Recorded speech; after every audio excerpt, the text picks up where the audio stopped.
Welcome to 3D learning platform. हमारा जो है ये सेकंड प्लेटफॉर्म है और इसमें हम क्या कर रहे थे, हमारी लूसेंट जो इंग्लिश ग्रामर की बुक है उसके बारे में हमने स्टार्ट कर लिया था। सेंटेक्स यानी कि सब्जेक्ट वर्ब एग्रीमेंट पार्ट 1 आप जो है देख चुके हो। जिसने नहीं देखा वो देख सकता है, आपका प्लेलिस्ट में जाके आप लोग इजीली जो है उसका एंजॉय कर सकते हो, देख सकते हो, राइट। इसमें हमने क्या कर दिया था, जो हमारे रूल्स हैं उसको 1 to 10 जो है हमने कवर कर लिया था। अराउंड 40 to 45 मिनट में हमने वो किया था। अभी हमारा पार्ट नंबर जो है आपका ये सेकंड रहेगा इसके लिए। इसमें हम 11 to 20 जो आपके रूल्स होंगे उनको हम करने वाले हैं, ठीक है। जब तक हम वहाँ पे पहुँचते हैं रूल्स के पास, तो आप लोग क्या कर सकते हो, वीडियो को शेयर कर सकते हो, वेट भी कर सकते हो उसके लिए थोड़ा सा। अगर आपको पसंद आएगा तो आप लोग शेयर करोगे, अन्यथा आप लोग शेयर बिल्कुल भी नहीं करोगे। ओके, तो इस तरीके से ये हमारा 11th जो आपका रूल है। बात करेंगे 11th रूल की। अगर पहले इंग्लिश में पढ़ लेते हैं फिर उसको थोड़ा सा समझाने का प्रयास करते हैं। ये आपने पहले इंट्रोडक्शन में आप सब कुछ देख चुके होंगे। If two adjectives are joined by and an indefinite article and also used before the first adjective used before a singular common noun ये important बात है, are used as the subject of the sentence, it express the same person, ये ध्यान रखना, same person, thing or idea, it function as a singular subject, it means it takes a singular verb with it। Okay, तो यहाँ पे सबसे important चीज़ क्या है वो है समझने की कि दो एडजेक्टिव्स अगर आपके एंड के साथ जुड़े हुए हैं, पहले हम नाउन की बात कर चुके हैं कि दो नाउन्स जो है आपके एंड के साथ जुड़े हुए होते हैं तो उसका क्या करते हैं, सेम वही तरीका यहाँ पे भी अपनाया जाता है। एंड के साथ जब आपके दो एडजेक्टिव्स जुड़े होते हैं, एक एंड के तरफ दूसरा होता है, एक दूसरा होता है, और इनडिफाइनेट आर्टिकल उसके पहले ये लिखा हुआ होता है जो पहला आपका एडजेक्टिव है उसके पहले, ठीक है। ओके, इनडिफाइनेट आर्टिकल ए या एन है ना। इनडिफाइनेट आर्टिकल्स आपके ए या एन होते हैं और डिफाइनेट आर्टिकल आपका द और जीरो आर्टिकल होता है, ये तो सबको पता है। अच्छा, उसके साथ जो है आपका सिंगुलर कॉमन नाउन भी यूज किया गया होगा कहीं ना कहीं, सिंगुलर कॉमन नाउन, ठीक है। और उनको जब यूज किया जाएगा सेंटेंस के सब्जेक्ट के रूप में, तो वो जो है पूरा का पूरा सब्जेक्ट आपका एक ही व्यक्ति या चीज के लिए यूज किया गया तो एक ही चीज, या फिर आइडिया के लिए यूज किया गया तो एक ही आइडिया को डिनोट करेगा, एक्सप्रेस करेगा, बताएगा उसके बारे में। और ये पूरा का पूरा जो सब्जेक्ट होगा वो आपका सिंगुलर सब्जेक्ट के रूप में काउंट किया जाएगा, तो इसीलिए उसके साथ आपकी सिंगुलर वर्ब भी यूज की जाएगी। देख लेते हैं इसको कैसे। A black and white cat was mewing ना, म्यूइंग मतलब जो आवाज होती है, साउंड ऑफ कैट आप इसको बोलते हो, ठीक है, साउंड ऑफ कैट, म्याऊ म्याऊ जो होता है। तो ब्लैक और वाइट आपके जो है एडजेक्टिव्स हैं, ठीक है, और ये जो है एंड के दोनों तरफ लिखे हुए हैं, ठीक है। और यहाँ पे आपका सिंगुलर काउंटेबल नाउन यूज कर रखा है, ये रहा सिंगुलर काउंटेबल नाउन। तो ये जो ब्लैक और वाइट है इसमें से पहला जो एडजेक्टिव है ब्लैक, उसके पहले इनडिफाइनेट आर्टिकल ए लिखा हुआ है, ठीक है, और ये पूरा का पूरा यहाँ पे सब्जेक्ट के रूप में भी है, तो ये आपका सिंगुलर सब्जेक्ट रहेगा, उसके साथ आपकी सिंगुलर वर्ब यूज की जाएगी, ना कि प्लूरल वर्ब, ठीक है। ये बात यहाँ पे बताई गई थी। आगे दिक्कत आए तो मुझे बता देना, कमेंट बॉक्स में लिख देना, शॉर्ट वीडियो के माध्यम से आपकी प्रॉब्लम को सॉल्व आउट करने की कोशिश की जाएगी।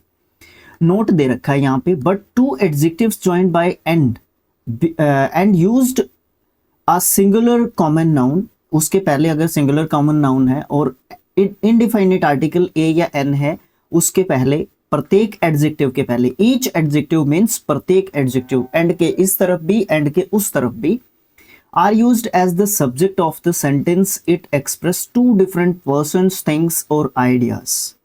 तो अगर टू को कर रहे हैं इट मीन्स वो आपके प्लूरल सब्जेक्ट का काम करता है, तो प्लूरल सब्जेक्ट है तो आपका फिर वहां पे प्लूरल वर्ब यूज किया जाएगा। देखो कैसे, अब ब्लैक एंड व्हाइट के पहले आ और आ लिखा हुआ है, ब्लैक के पहले भी और व्हाइट के पहले भी, ठीक है। तो ये दो अलग अलग एडजेक्टिव्स हैं, दोनों के साथ आपका इनडिफाइनेट आर्टिकल आ लिखा हुआ है, एंड के दोनों तरफ है, और फिर आपका सिंगुलर काउंटेबल नाउन भी लिखा हुआ है, सेम चीज है, सेम सेंटेंस है, बट ये दो जो है दो चीजों को जो है यहाँ पे दो कैट्स को डिफाइन एक तरीके से कर रहा है, ठीक है। तो इसलिए आप इसको, और सब्जेक्ट क्या मतलब मानेंगे इसको, इसको आप प्लूरल सब्जेक्ट मानेंगे। तो इसको जब आप प्लूरल सब्जेक्ट मानोगे इट मीन्स आपको प्लूरल जो है वर्ब भी चाहिए होगा। तो इट मीन्स ये आपका सेंटेंस सही है और वॉज वाला यहाँ पे गलत है। तो यही सेम चीज आपके नाउन के साथ भी आ रही थी और यही सेम चीज आपके एडजेक्टिव के साथ भी आ रही है। तो इसको ध्यान रखना है, अच्छे तरीके से भूलना नहीं है। आगे नेक्स्ट जो आपका रूल आता है वो क्या कहता है, वो कहता है कि इफ टू और more than two singular nouns are joined by and, each and every is used before the first singular जो है noun, और each singular noun used as the subject of the sentence, it functions as singular subject, it takes singular verb। देखो कहने का मतलब क्या है, समझने की बात है, यहाँ पे समझ लेना अच्छे तरीके से, मैंने पूरा दम लगा देना आपको समझाने के लिए, ठीक है। पहले जब मैंने स्किल IQ पे इन सेम वीडियोस को बनाया था तो मैं फ़ोन से रिकॉर्ड कर रहा था उनको, ठीक है। और आप लोग बोल देते हो कि you are just reading these sentences, या फिर रीडिंग कर रहे हो आप सिर्फ और सिर्फ। तो वो जो बात है उसको मैं दूर करने की थोड़ी सी कोशिश करता हूँ, अपने अंदर थोड़ी सी मतलब चेंजेस करने की कोशिश कर रहे हैं हम लोग।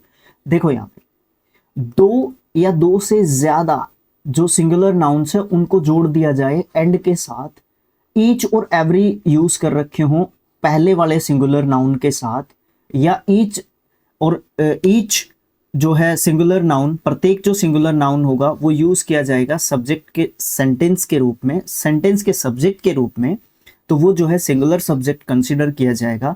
तो उसके साथ आपको सिंगुलर वर्ब का यूज करना है। एग्जाम्पल के तौर पे समझेंगे अच्छे तरीके से, each pen and pencil are red. अब देखो यहाँ पे ये सिंगुलर सब्जेक्ट है, ये हटाना होगा मुझे, सिंगुलर सब्जेक्ट है ये आपका, कहां तक, यहां तक, यहां तक ये आपका सब्जेक्ट है। इसने बोला क्या था, दो सिंगुलर नाउन है या दो से ज्यादा भी हो सकते हैं। यहाँ पे पेन और पेंसिल जो है आपके सिंगुलर नाउन है दो, और एंड के दोनों तरफ है, उनमें से एक के पहले आपका ईच लगा हुआ है या फिर आपका एवरी लगा हुआ है। दूसरा इसका मित्र कौन है, एवरी लगा हुआ है, ठीक है। पहले वाले के पहले लगा हुआ होगा, ठीक है, दूसरे के पहले नहीं होगा, वो पहले वाले नाउन के पहले होगा और वो आपका सब्जेक्ट के रूप में आ रहा होगा। तो वो आपका सिंगुलर सब्जेक्ट कंसीडर किया जाएगा, और सिंगुलर सब्जेक्ट कंसीडर किया जाएगा तो उसके साथ आपकी सिंगुलर वर्ब आएगी, ना कि आपकी प्लूरल वर्ब। तो ये जो प्लूरल वर्ब यहाँ पे लिखी हुई है ये बिल्कुल गलत हो जाएगी। अगर दोनों के साथ आ जाए सर तो क्या होगा, तो भी आपका सिंगुलर ही जो है कंसीडर उसको एक तरीके से किया जाएगा। Each pen and each pencil, pencil और पेन के पहले आपका ईच दोनों के पहले आया है, दोनों एंड के साथ जोड़ रखे हैं और सेंटेंस के सब्जेक्ट के रूप में भी हैं, तो इसको भी आप सिंगुलर काउंट करोगे। इसमें जो पीछे वाले 10th और 11th जो आपके रूल है ना, उनके साथ जो है कंफ्यूज मत होना या कंफ्यूज मत कर लेना इसको, ठीक है। तो ये ध्यान रखना होगा। ऐसे ही एवरी का रहेगा, every boy and girl is laborious, ठीक है। प्रत्येक लड़का और प्रत्येक लड़की, प्रत्येक लड़का लड़की जो है क्या है, लेबोरियस है, मेहनती हैं, अच्छी मेहनत करते हैं। यहाँ पे आप ऐसे भी बोल सकते हो इस बात को, every boy and every girl, प्रत्येक लड़का और प्रत्येक लड़की। यहाँ पे कह दिया प्रत्येक लड़का और लड़की, यहाँ पे कह दिया प्रत्येक लड़का और प्रत्येक लड़की। तो यहाँ पे आपका सिंगुलर वर्ब ही इसके साथ यूज होगा और ये सेंटेंस भी आपका सही रहेगा। गलती आपकी बिल्कुल भी नहीं मानी जानी चाहिए, ठीक है। ये बात आपको अच्छे तरीके से ध्यान रखनी एक तरीके से हो गई, ठीक है। ओके, आगे चलें क्या, आगे चलते हैं। लेट मी कंफर्म फर्स्ट, एक बार बुक से मैं चेकआउट कर लेता हूँ इसको, दिक्कत ना आ जाए, ताकि हम लोगों को।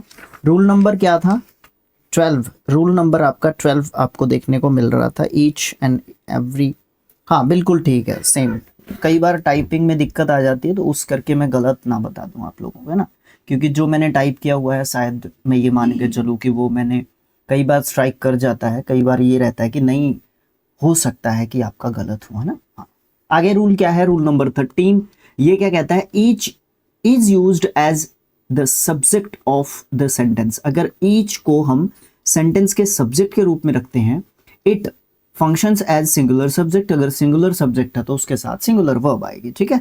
Each pen has, each has a pen, each मतलब प्रत्येक व्यक्ति जो भी है वहां पे प्रेजेंट, उसके पास जो है क्या है, अपना पेन है यहाँ पे। ईच हैव ए पेन बिल्कुल भी मत लिखना, ये गलत आपका हो जाएगा, ठीक है। ईच के साथ अगर सिंगुलर काउंटेबल नाउन आ जाता है और उसको यूज किया जाता है सेंटेंस के सब्जेक्ट के रूप में और वो सिंगुलर सब्जेक्ट माना जाएगा, उसके साथ आपकी सिंगुलर वर्ब आएगी।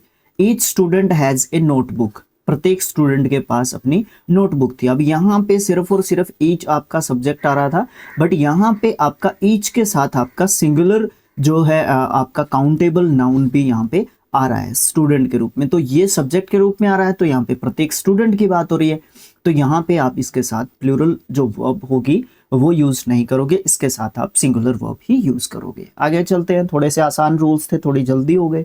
आगे, जब ईच के साथ ऑफ आ जाए, या तो प्लूरल नाउन आए उसके बाद, या फिर प्लूरल प्रोनाउन आ जाए, दोनों में से एक आएगा। जब स्लैश का मतलब ये होता है या तो ये या दी।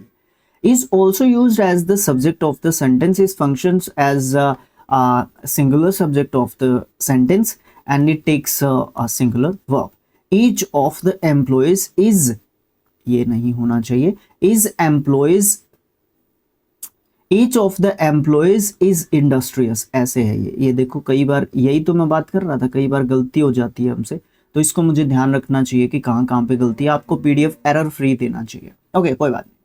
देखो यहाँ पे समझो, ईच के साथ ऑफ आ गया, फिर आपका डिफाइनेट आर्टिकल आया, प्लूरल यहाँ पे आपका नाउन आया, ठीक है, और ये सब्जेक्ट के रूप में आया, ठीक है, तो इसको हम सिंगुलर सब्जेक्ट के रूप में ही काउंट करेंगे, उसके साथ आपका सिंगुलर वर्ब ही रखेंगे, उसके साथ आप जो है प्लूरल वर्ब नहीं रख सकते। अगर आप प्लूरल वर्ब रखोगे तो आपका सेंटेंस गलत हो जाएगा, ठीक है। ईच ऑफ देम, अब देखो यहाँ पे आपका नाउन आया था, देखो इसने क्या कहा, ये स्लैश की बात है, यहाँ पे आपका प्लूरल नाउन आया था, यहाँ पे आपका प्लूरल प्रोनाउन आ रहा है, तो वो ही सेम रूल आपको फॉलो करना है, सिंगुलर वर्ब ही रखनी है। अगर आप प्लूरल वर्ब रख दोगे तो आपका जो सेंटेंस है वो क्या हो जाएगा, गलत हो जाएगा, ठीक है। ओके, अगला रूल नंबर 16, ये कहता है कि प्लूरल नाउन या फिर प्लूरल प्रोनाउन आ जाए, फिर ईच आ जाए, पहले आ जाए प्लूरल नाउन या प्रोनाउन, फिर ईच आ जाए, इसको सब्जेक्ट के रूप में यूज कर रहे हैं सेंटेंस के, तो इसके साथ हम प्लूरल सब्जेक्ट के रूप में इसको कंसीडर करते हैं और उसके साथ आप जो है प्लूरल वर्ब का यूज करेंगे। The children each have a toy in the train, मतलब बच्चे जितने भी थे ट्रेन में, प्रत्येक बच्चे के पास अपना एक टॉय था। ये एक टॉय की संख्या को दिखाने के लिए आ टॉय लिखा हुआ है, ठीक है, क्योंकि संख्या कितनी थी, प्रत्येक बच्चे के पास एक टॉय था, ठीक है। आर्टिकल का रूल में आप घुस जाते हो यहाँ पे थोड़ा सा। अच्छा, फिर यहाँ पे क्या है, ये आपका प्लूरल नाउन हो गया, फिर आपका यहाँ पे ईच हो गया, ये सब्जेक्ट के रूप में भी है, तो इसको आप प्लूरल सब्जेक्ट के रूप में कंसीडर करोगे, इसको सिंगुलर सब्जेक्ट के रूप में कंसीडर करके आप इसको जो है प्लूरल वर्ब, सिंगुलर वर्ब नहीं दे सकते, ठीक है, आप इसको प्लूरल वर्ब दोगे। दे ईच हैव अ बाइसिकल, आप ये नहीं कह सकते दे ईच हैज। अब ईच जब अकेला है, दे नहीं है, तो आपका हैज बिल्कुल सही है। अगर उसके आगे आपका प्लूरल नाउन या फिर प्लूरल प्रोनाउन आ जाता है तो वो आपका प्लूरल सब्जेक्ट के रूप में जो है आपको काम करके देगा। आगे ऐसे ही आइदर की बात आती है, तो ईच की बहुत सारी बातें हम लोग सीख चुके हैं, अगर कुछ बाकी होगी तो वो आपके एडजेक्टिव नाम के चैप्टर में आ जाएगी, वहां पे हम लोग कर सकते हैं ईच के साथ, ठीक है। एडवर्ब में भी आ सकती है, एडजेक्टिव में भी आ सकती है। Either is used as the subject of the sentence. It functions as a singular subject. It takes singular verb. There are two pens here and either writes well. देखो यहाँ पे एक चीज बड़े अच्छे तरीके से समझने की है, ठीक है ना, बड़े अच्छे तरीके से समझने की चीज जो है आपके सामने ये जो है लिखी हुई है, ठीक है, इसको बड़े अच्छे तरीके से आपको समझना है। देखो यहाँ पे क्या है, आइदर को जो है सब्जेक्ट के रूप में यूज किया जा रहा है, हाँ बिल्कुल यूज किया जा रहा है यहाँ पे सब्जेक्ट के रूप में, ठीक है, ओके। अच्छा, सब्जेक्ट के रूप में आइदर को यूज कर रहे हो तो आइदर का मतलब क्या होता है भाई, आइदर का मतलब होता है दो में से एक, ठीक है, दो में से एक, दो में से एक मतलब दोनों चीजों को आपको क्या करना है, दिखाना है, दोनों का इन्वॉल्वमेंट आपका जो है होना चाहिए, तभी आप जो है डिफाइन कर पाओगे चीज को कि दोनों में से एक, क्या दोनों में से एक यूजेबल है, थ्रोएबल है, कुछ भी है, दोनों में से एक है मतलब, ठीक है। तो यहाँ पे देखो, there are two pens here, यहाँ पे दो पेन है, तो ये देयर आर जो है आपका पेन्स के कारण यहाँ पे आया है, देयर जो है आपका एक इंट्रोडक्टरी सब्जेक्ट आपका होता है देयर और इट, ठीक है। इट तो वैसे सिंगुलर माना जाता है, लेकिन देयर को आप कंसीडर नहीं करते कि आपका सिंगुलर है कि प्लूरल है, राइट। ओके, अब यहाँ पे क्या बात हो रही है, एंड आइदर, आइदर मतलब दोनों में से एक। यहाँ पे दो पेन है, दोनों में से एक जो है अच्छा लिखता है, तो राइट्स जो है आइदर को देख के आया है, ना कि इसको देख के। यहाँ पे देयर को देख के नहीं आया, ये पेन्स आर जो है किसको देख के आया है, पेन्स को देख के आया है। तो ये अच्छे तरीके से समझने की बात यहाँ पे है। सेंटेंस दूसरा भी देख लो, there are 2 rooms here and either is ventilated. यहाँ पे 2 रूम्स है, उनमें से एक वेंटिलेटेड है, ठीक है। आइदर ऑफ द 2 मतलब 2 में से कोई एक, यस, ठीक है। अगर आइदर के बाद आपका सिंगुलर काउंटेबल नाउन आता है तो क्या कर सकते हैं हम लोग, तो उसको सेंटेंस के सब्जेक्ट के रूप में यूज करते हैं, तो भी वो सिंगुलर सब्जेक्ट ही रहेगा और उसके साथ आपकी सिंगुलर वर्ब यूज की जाएगी। Either pen writes well. अब यहाँ पे वो सेंटेंस जो है ना, ये वाला जो है, एक मिनट, ये वाला जो सेंटेंस है आपका, ठीक है, ये जो है सेंटेंस आपका बड़े अच्छे तरीके से लिखा हुआ है, सेम वहां पे लिख दिया उसने। आइदर को आप सब्जेक्ट के रूप में यूज करोगे तो आपका क्या रहेगा, वो आपका जो है आपको सिंगुलर वर्ब का, सिंगुलर सब्जेक्ट का काम करेगा, उसके साथ सिंगुलर वर्ब यूज कर दो, कोई दिक्कत नहीं आएगी। ईच के जैसे आइदर के साथ भी अगर आप ऑफ लगा रहे हो, फिर आपका प्लूरल नाउन या प्रोनाउन आ रहा है, फिर उसको आप सब्जेक्ट के रूप में यूज कर रहे हो सेंटेंस के, तो वो सिंगुलर सब्जेक्ट ही रहेगा और उसके साथ आपकी सिंगुलर वर्ब आएगी। Either of these 2 cats is black. देखो आइदर का मतलब है दो में से एक की बात करता है, तो 2 में से एक की बात करता है और सेंटेंस का सब्जेक्ट ही ये आपका बन रहा है, ठीक है। तो यहां तक आपका ये सब्जेक्ट है और आप इसको सिंगुलर सब्जेक्ट के जैसा ट्रीट करोगे तो उसके साथ आप जो है सिंगुलर वर्ब का यूज करोगे, नथिंग एल्स। इसमें ज़्यादा मतलब कोई दिक्कत नहीं है, कोई रॉकेट साइंस नहीं है। यहाँ पे दीज 2 कैट्स मतलब यहाँ पे प्लूरल नाउन दे दिया, यहाँ पे आपका प्रोनाउन दे दिया। Either of them was guilty, उन दोनों में से कोई एक गिल्टी था, ठीक है। दोनों गिल्टी नहीं थे, दोनों में से एक था, एक तो उन दोनों में से मतलब इनोसेंट पर्सन था ना, तो वो वाली चीज आपको देखने को मिल जाती है। आगे रूल नंबर 20 क्या कहता है, ये कहता है कि नाइदर का मतलब क्या होता है, बहुत सारों में से कोई भी नहीं, मतलब 2 से, ये कह लो 2 से ज्यादा में से कोई भी नहीं, ठीक है। नाइदर मतलब 2 से ज्यादा में से कोई भी नहीं। ईच मतलब प्रत्येक, ये लिख लो भाई कहीं पे। आइदर मतलब 2 में से एक। नाइदर अभी तक यही है ना, नाइदर 2 से ज्यादा में से कोई नहीं, ठीक है।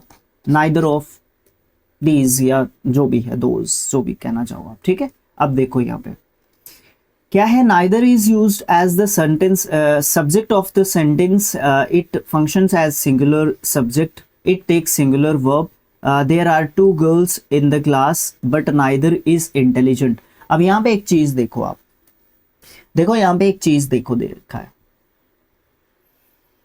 There are 2 girls in the class, ये आपका जो है सब्जेक्ट का काम कर रहा है, और फिर नाइदर यहाँ पे मेन आपका सब्जेक्ट रहेगा। उनमें से कोई भी नहीं मतलब उनमें से एक भी नहीं, एक भी क्या नहीं, इंटेलिजेंट नहीं। तो प्रत्येक लड़की को इंडिविजुअली जो है वो ट्रीट कर रहा है, बात कर रहा है उससे, तो इसलिए उसको एक सिंगुलर सब्जेक्ट के रूप में यूज किया जाता है और उसके साथ आपके सिंगुलर जो है वर्ब का यूज किया जाएगा, इसलिए उसको एक सिंगुलर सब्जेक्ट के रूप में ट्रीट जो है एक तरीके से किया जाता है, और तभी हम उसको अच्छे तरीके से जो है बात उसके बारे में कर पाते हैं। ये आपका इम्पोर्टेंट जो है एक तरीके से आप चीज क्या कर सकते हो, बोल सकते हो, ठीक है। ओके, हाँ, तो अब यहाँ पे देखो, आप पहले वाला सेंटेंस देख लिया, there are 2 girls in the class but neither are बिल्कुल नहीं होगा, क्योंकि नाइदर के साथ आप जो है नाइदर को सब्जेक्ट के रूप में ले रहे हो, तो वो आपका सिंगुलर सब्जेक्ट के रूप में काम करता है। ओके, तो भैया यहाँ तक आपका जो है क्या हो जाता है, यहाँ तक आपके 20 रूल्स कंप्लीट हो जाते हैं, ठीक है। आपके टोटल कितने रूल है, 110 रूल्स हैं, ठीक है। ये हम मतलब 11 वीडियोस में करेंगे, ठीक है। और आपके जो एक्सरसाइजेस हैं कितने हैं, let me confirm first, 1 2 3 exercise हैं, 3 एक्सरसाइज हैं, ठीक है। एक्सरसाइज का मैं एक्सरसाइज पे जब पहुंचूंगा तब मैं आपको कुछ कह पाऊंगा, पहले मैं कुछ नहीं कहता, ठीक है। साथ में, या शॉर्ट वीडियो के माध्यम से भी मैं आपको जो है मतलब अपडेट एक तरीके से देता रहूँगा, बिकॉज उसमें इम्पोर्टेंट हो जाता है आपका, ठीक है। तो ये 11 रूल्स आएंगे आपके, उसमें से आपके 11 में से 2 वीडियोस आपके आ चुके हैं। जैसे ही आपके 11 रूल्स के वीडियोस आ जाएंगे, उनको मैं एक कंबाइंड में, मतलब रूल्स ओनली, जैसे मैंने स्किल IQ पे डाल रखे हैं ना, रूल्स ओनली वीडियोस के रूप में भी आपको मैराथन बोल सकते हो, रूल्स ओनली वीडियोस मान सकते हो उसको, मैं उसके रूप में आपको ये प्रोवाइड करवा दूंगा, ठीक है। ओके, अब आपका रिस्पॉन्सिबिलिटी क्या है? आपका रिस्पॉन्सिबिलिटी है वीडियो को लाइक करना है, चैनल को सब्सक्राइब करना है आपको, राइट, और उसके बाद आपको वीडियो को शेयर कर देना है, ताकि और सब लोगों को भी बेनिफिट मिले, और स्टूडेंट्स को भी बेनिफिट मिले, और आपके चैनल को व्यूज़ मिले। और सब्सक्राइब इम्पोर्टेंट है करना इस चैनल को, 3D को इम्पोर्टेंट है सब्सक्राइब करना, ठीक है। ओके, थैंक्स फॉर वॉचिंग, मिलते हैं नेक्स्ट जो आपका पार्ट होगा उसमें। Thank you.